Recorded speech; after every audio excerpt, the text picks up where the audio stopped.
ఎట్లా అంటే ఇప్పుడు ప్రభుత్వం ఉంది, వారు డిప్యూటీ స్పీకరు, ఎమ్మెల్యే, వారు మాట్లాడినారు అంటే ఇప్పుడు మన రఫీ గారిని వెంకటేశ్వరరావు గారిని మాట్లాడితేనే పార్టీలో ఏదన్నా తప్పు మాట్లాడితే వెంటనే ఫోన్ చేస్తారు అని చెప్పారు వాళ్ళకే. అవును.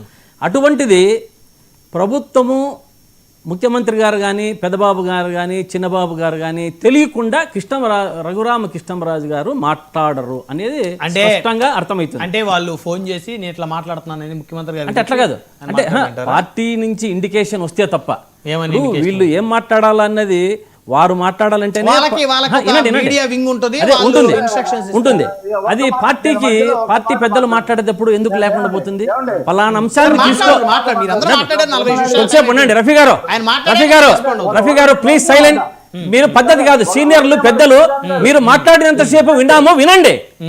ఊరికే మధ్య మధ్యలో రావద్దండి. మీకు అవకాశం ఇచ్చినప్పుడు చెప్పండి. మీకు అవకాశం ఇచ్చినప్పుడు చెప్పండి. మీరు ఎన్ని మాట్లాడారు? ఇది వైసీపీ కాదు, ఇది టీడీపీ అని మీకే డౌట్ ఉంది. ఇది వైసీపీనా టీడీపీనా అంటే మీకే డౌట్ ఉన్నప్పుడు మీరు ఎందుకు మాట్లాడతారు? ఉండండి, ఆగండి కొంచెంసేపు ఆగండి. ఆగండి సార్, ఆగండి కొంచెం. ఇంకా ఆగండి, ఇప్పుడు కాదు. మీకు అవకాశం ఇచ్చినప్పుడు చెప్పండి. మీరు అవకాశం ఇచ్చినప్పుడు మాత్రమే మాట్లాడండి. ఆగండి. మీరు పెద్దలు కొంచెం విఘ్నతతో ఉండాలి. శ్రీకాంత్ గారు రఫీ గారు పద్ధతి కాదు ఇది. చర్చలోకి రండి. అటు మాట్లాడుతాం. అక్కడ మైక్ అన్న కట్ చేయమని చెప్పండి. మళ్ళీ మాట్లాడుతున్నారు మీరు. మైక్ అన్న కట్ చేయండి. మాట్లాడుతున్నారు మీరు. ఇప్పుడు 2 నిమిషాల సమయం మీ ఇద్దరిని ఆపడానికి సరిపోతుంది నాకు. ఆగండి సార్, మాట్లాడద్దండి. ఒకటి ఇది పెద్దలకు తెలియకుండా వీళ్ళు ఎంత మూసి పెట్టుకున్నా ఎంత. మీరు ఆగండి సార్, ఆగండి. మేము ఇంకా మర్యాదగా సార్ అంటుంటే మీరు అట్లే అరెస్ట్ ఎట్లా?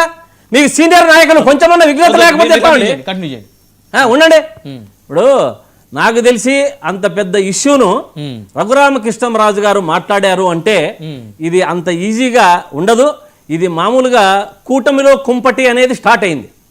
అంటే ఇది పవన్ కళ్యాణ్ గారిని టార్గెట్ చేస్తూ అసెంబ్లీలో చూసాం బాలకృష్ణ గారు ఏం మాట్లాడారు అంటే వాళ్ళ అన్నను మాట్లాడినా కూడా వారు ఎందుకో మాట్లాడలేకపోయారు. అది ఇంకా దేవునికే తెలియాలా. కూటమిలో కుంపటి స్టార్ట్ అయింది అనేది స్పష్టంగా కనపడుతుంది. ఎందుకంటే ఈ చిన్న మాటకు కాదండి. ఇప్పుడు కాళహస్తిలో వాళ్ళు చంపుకుంటున్నారు. ఇది వైసీపీ ప్రభుత్వం ఏం కాదు, అట్లా చేయరు. వైసీపీలో చేశారు. ఇప్పుడు నిన్న ప్రకాశం జిల్లాలో చంపుకుంటున్నారు. ఇది వైసీపీ ప్రభుత్వం కాదు, ఇది కూటమి ప్రభుత్వమే. ఏమి కేసులు సార్ వాళ్ళు పెడుతున్నది ఎవరి పేరు మీద? ఇప్పుడు మద్యము ఏరులై పారుతా ఉంది. ఎవరో అమాయకుల మీద పెట్టారు, వాళ్ళు లేరు. ఆయన ఇంకా అక్కడే జయచంద్రారెడ్డి ఆయన బీఫారం తీసుకున్న అతను చంద్రబాబు నాయుడు గారితో ఆయన అక్కడే ఉన్నాడు ఇంకా సౌత్ ఆఫ్రికాలో. అమాయకుల మీద మద్యము ఏరులై పారుతాంది, ప్యాకాట క్లబ్బులు నడుస్తున్నాయి, మరి వచ్చి ఈ ఇసుక దందా నడుస్తా ఉంది, నకిలీ మద్యం ఏరులై పారుతా ఉంది. అది పవన్ కళ్యాణ్ గారికి ఇప్పుడు తెలిసిందో ఏమో. పవన్ కళ్యాణ్ గారు మంచి ఉద్దేశంతోనే రాజకీయాల్లోకి వచ్చారు, వారు ప్రజాసేవ చేయాలనుకున్నారు.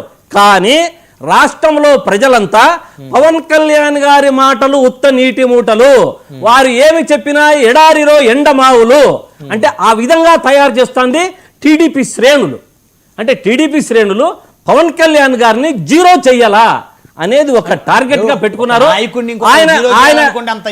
ఆయన ఎట్లయినా 15 ఏళ్ళు ఊడిగం చేయాలని రెడీగా ఉన్నారు. కానీ వీళ్ళు ఇది చాలు మాకి, ఇప్పుడు ప్రభుత్వాన్ని మా చేతిలో పెట్టినారు, మా భూదందాలు దేవాదాయ శాఖ భూములు అయితేనేమి, ఈ నకిలీ మద్యం అయితేనేమి, ఈ యొక్క అంశాలన్నీ కూడా ఈ యొక్క పేకాట క్లబ్బులు అయితేనేమి రాష్ట్రంలో విచ్చలవిడిగా వైసీపీ హయాంలో ఒక్క క్లబ్ చూపించండి, ఒక్క పేకాట చూపించండి. ఈ రోజు జరిగినట్లు వీళ్ళు తంబల్లపల్లిలో గానీ ఎక్కడ పేకాట క్లబ్బులు మన ఈ కోడి పందాలు ఈ కార్యక్రమాల్లో ఎప్పుడన్నా రాజమండ్రిలో జరిగిండొచ్చు కానీ ఎక్కడ జరగలేదు. మీరు అపోహ చెందుతున్నారు. పేకాట మద్యము వైసీపీ ప్రభుత్వంలో లేదే లేదు. మద్యం కూడా అవన్నీ మీరు అవన్నీ చెప్పొద్దండి. అట్లా ఒకటి పవన్ కళ్యాణ్ గారి మాటలు వారు పార్టీలో ఒక్క నిమిషం మాట్లాడుదురు పార్టీలో అంతర్గత కుమ్మలాటలు స్టార్ట్ అయ్యాయి. పార్టీలో అంతర్గత కుమ్మలాటలు స్టార్ట్ అయ్యాయి. మీరు ఎంత పవన్ ఆశపడ్డా వినండి జరగదు కానీ- వినండి, నేను ఆశపడేది ఏముంది, జరుగుతున్నది అప్పుడు ఇక్కడక్కడే. పవన్ కళ్యాణ్ గారు ఈ డిఎస్పీల మీద లేకుంటే కలెక్టర్ల మీద ఇంకొకరి మీద దృష్టి పెట్టడం అసాధ్యం. ఎందుకంటే వీరు సినిమాలలో నటించేటప్పుడు ఆ డైరెక్షన్ చేసినట్టు, లేకుంటే పవన్ కళ్యాణ్ గారు సొంత నిర్ణయం తీసుకొని డైరెక్షన్ చేయొచ్చు. కానీ ఈ రాజకీయ సినిమాలో పెద్దబాబు గారు చిన్నబాబు గారు చెప్పినట్లు డైరెక్షన్లో ఆయన నటించకపోతే వారికి మనుగడ ఉండదు అనేది స్పష్టంగా రాజకీయంలో అర్థమైపోతుంది.